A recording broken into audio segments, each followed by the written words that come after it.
Zamalo je, znači, i tada došlo do rata. Kada je izbio rat u Libiji današnjoj, oko teritorije koje su bili dio Osmanskog carstva, a tražili su Italijani za svoju koloniju, opet je umalo izbio rat između velikih sila. Oni su se u međuvremenu podijelili u dva tabora, mislim na velike sile. S jedne strane su bili Njemačka, kao Njemačko carstvo, Austro-Ugarska kao Habsburška monarhija i Kraljevina Italija, koje su 1882. godine bile zemlje Trojnog pakta, Trojnog saveza, ili kako se to u istoriji zove sile osovine ili centralne sile. Njihov interes je bio zajednički, nova podjela svijeta.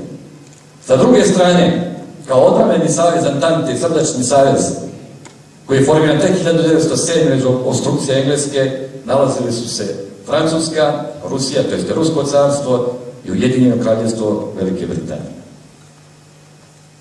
Početkom Balkanskih ratova kriza se sve više zaoštravala.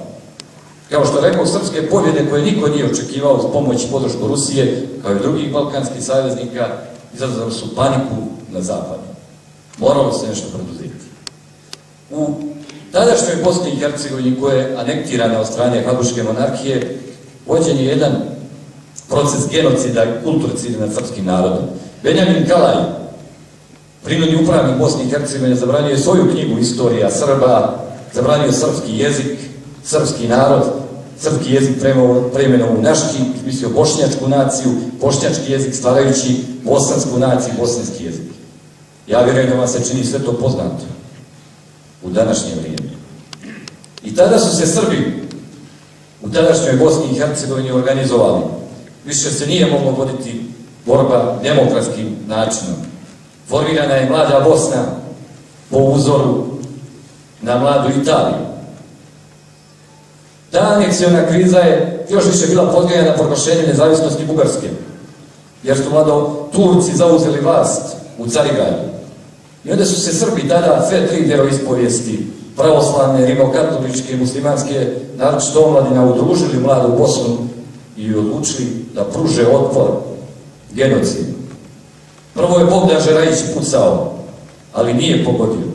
Onda je pucao Gavrilo Princip i on je pogodio, tačno gdje treba. I to je bio taj povod nakon njemačkog uzroka za podjelom carstva, gdje su oni podnijeli ultimatum Srbiji, koje nijedna država, pa čak ni ova tadašnja vlast ne bi prihvatila. Ruski car je bio na strani srpskog kralja. Ispremala se mobilizacija srpske vojske. U to vrijeme Srbija je imala izvučenu, ali naučenu vojsku u ratu. To je bila najbolja vojska toga vremena. Vojska za ponos da diku, imala je najbolje uniforme koje su na kraju Prvog svjetskog rata proglašene najljepšim. Imali smo sve najbolje. U stvari imali smo ono sve što danas nema. Vrhovni komandant na početku je bio kralj Petar I, ali on je zbog starosti i bolesti prepustio regentu Aleksandru, svome sinu i unuku kralja Crne Gore, da vodi srpsku armiju.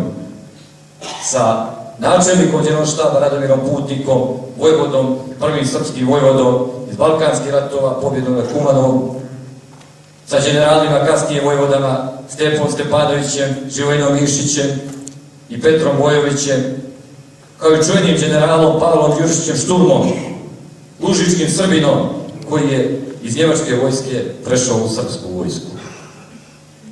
U Crnoj Gori bio je tu car junaka, kralj Nikola I Petrović, glavnokomandujući Serdar Janko Vukotić.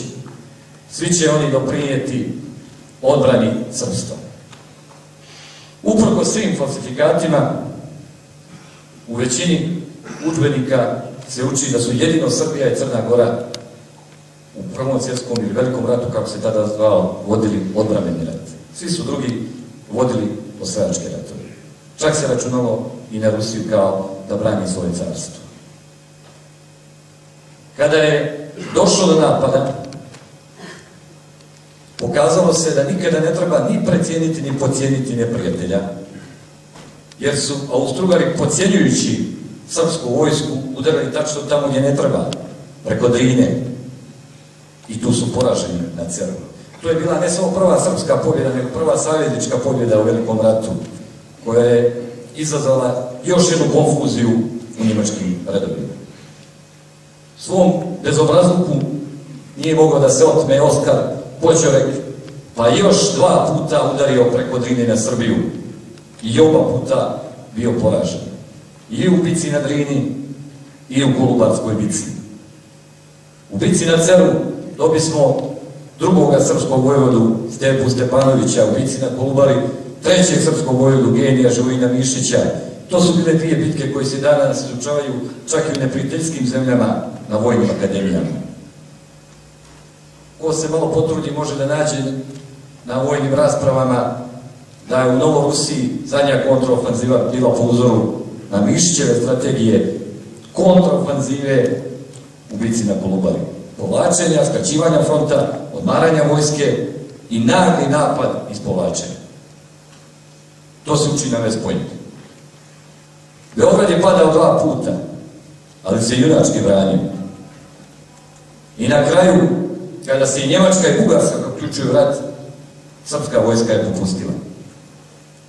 Doduše, nije samo rat u Srbiji. Postojala su 2 velika fronta. Jedan je bio zapadni front, na kome su se uglavnom tukli Francuzi. I bio je istočni front, gdje se tuklo Rusko carstvo protiv Austro-Ugarske i Njemačke. Bio je ovaj Balkanski front ili Balkansko ratište, gdje su Srbija i Crna Gora se suprotstavljali Njemačkoj i Austro-Ugarskoj. I 1915. otvoreno je Italijansko ratište. Najneznačajnije ratište toga rata. Vodili su se sporadične borbe i u kolonijama, ali vrlo interesantno za Italiju. Oni su, kao što već rekao, bili dio Trojnog saveza, ali na početku rata su proglasili neutralnost.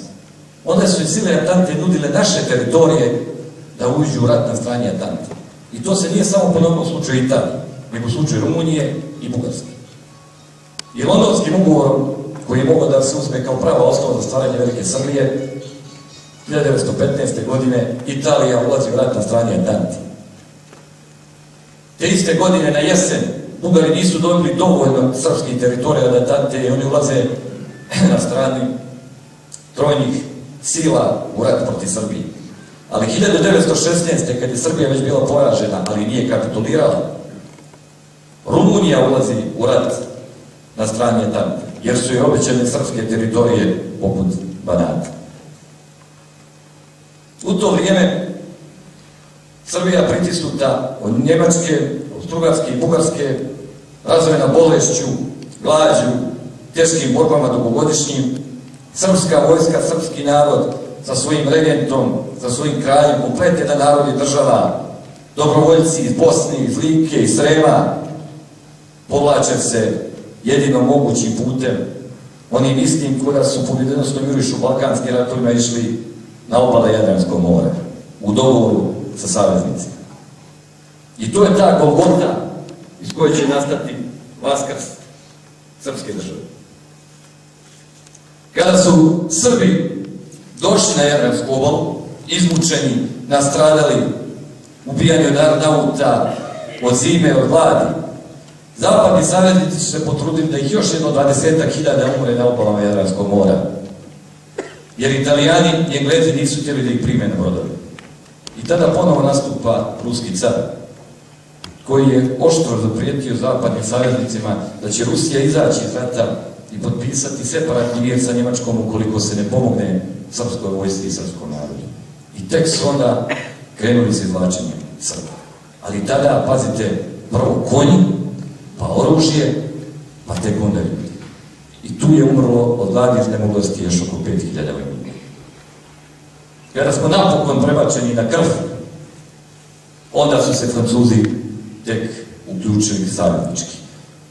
Ovo sve također ne bi bilo moguće da nije bilo jedne spartanske epopeje koja se desila kod Mojkovca toga januara na Badnji dan i Božić 1916. godine. Crna Gora se raspadala. Viteški kralj Nikola Ostario je pobjegao. Austro-Ugari su zauzeli Lovćen, krov srpstva. i Crna Gora kao država je kapitulirala.